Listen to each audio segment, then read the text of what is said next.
Hello everyone, welcome to another TLDR video. I am Voodoo Pickles and today we're going to be talking about 2001 A Space Odyssey. This was written by Arthur C. Clarke and published in 1968 alongside the screenplay that was directed by Stanley Kubrick. And this book is very interesting. It's a trip. It's a trip.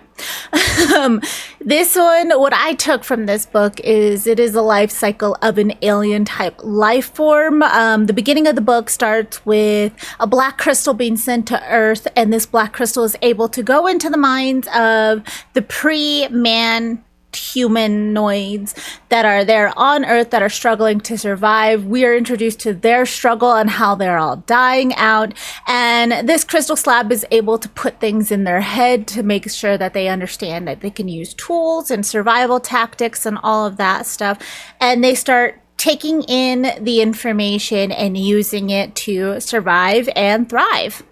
And the second part of this book goes all the way to where we have a moon colony, and there is an investigator that's traveling to the moon, and he gets there. The moon has been locked down from communication.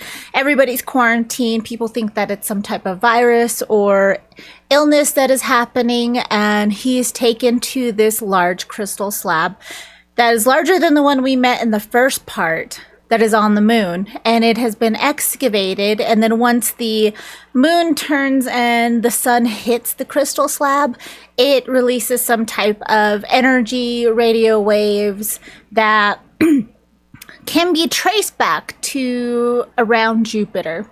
So this is found, they're like, oh my goodness, it's proof of aliens, intelligent alien life form, life in space. And so they're like, all right, we're going to send an expedition out to where that is. And the people in the expedition, there's 5 people with an AI assistant type thing, which they're going to be sent towards Jupiter. And there's only 2 of them that are awake. The rest are in a sleep stasis, which is Frank and Dave. And they take turns being captains. They take turns communicating with Earth and checking out what's going on. The other 3 are in, I think 3 or 4, are in a deep sleep stasis, which is being monitored by Hal, the AI that's aboard the ship. While they're getting closer and closer to Jupiter, they start noticing that things are going wrong. There's an antenna on a communication dish that they use to communicate back to Earth. This one continuously has malfunctions, everything. They replace it. They're like, okay. And it happens again. They're not really sure what's happening.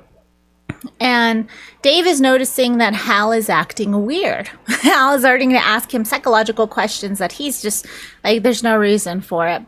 But there's an antenna problem again. Frank goes out to fix it, and Frank is hit by a piece of the ship and then ends up getting floated off into space.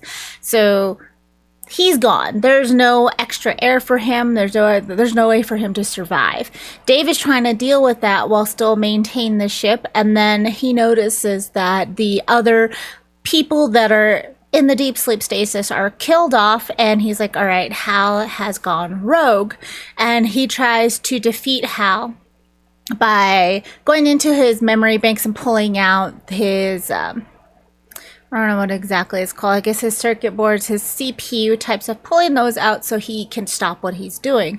He's able to do that, but he sees a transmission from the President of the United States on Earth where it's letting him know that, oh, they do this whole broadcast where they let everybody know that they found that crystal slab on the moon and that they're sending an expedition there with their top scientists and doctors, and that is actually the reason for this expedition, which nobody on the ship knew except for Hal.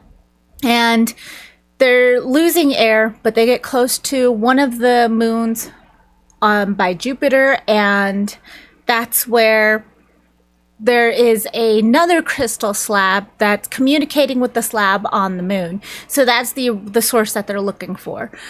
So Dave knows that there's no way he's going to survive. There's no way that he is going to get back to Earth. Even if they sent a rescue crew out to him, it'll take so long that he'll be dead by the time he gets there. So he decides he's going to continue the mission as best as he can.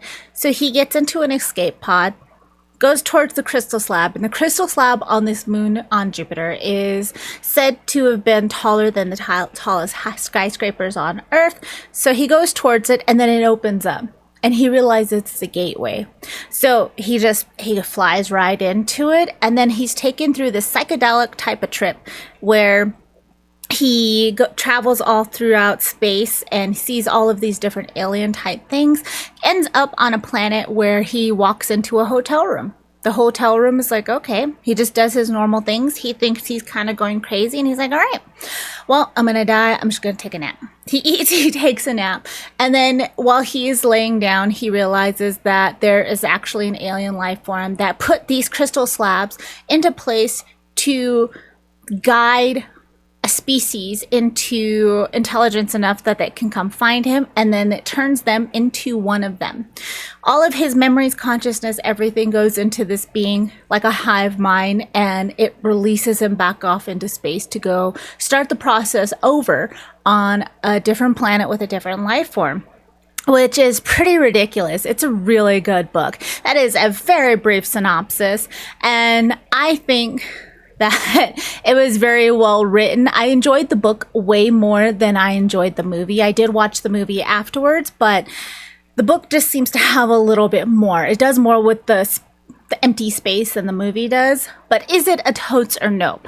I think it is a totes. I rated this book a 4.7 out of 5, so I rounded that up to a 5 out of 5, and it is a totes for me. And if you want a more in-depth review of this book, there is a link in the description below for a more in-depth video review. And thank you so much for hanging out with me. I hope you guys have an amazing day, night, afternoon, whatever it is where you are. And if you want to hang out with me more, there are links in the description for all of my socials. And don't forget to do all the YouTube things, like, subscribe, etc. And I'll talk to you guys later. Bye.